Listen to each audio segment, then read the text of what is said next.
సాంబార్ అని చెప్పేయండి, కావాలి తినేయండి, లేదంటే బొంబాయి చట్నీ కొబ్బరి చట్నీ ఎదురుంది.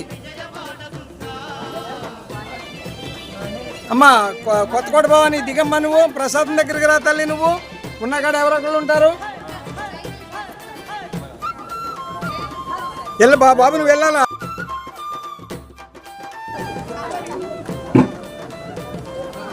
నువ్వు కూడా రా భాగ్యమాత, లైన్లో వచ్చేసి ప్లేట్ పట్టుకో. నువ్వేమన్నా విఐపీని అనుకుంటున్నావా ఏంటి? నా కూతురు వచ్చినప్పుడు నువ్వెంత?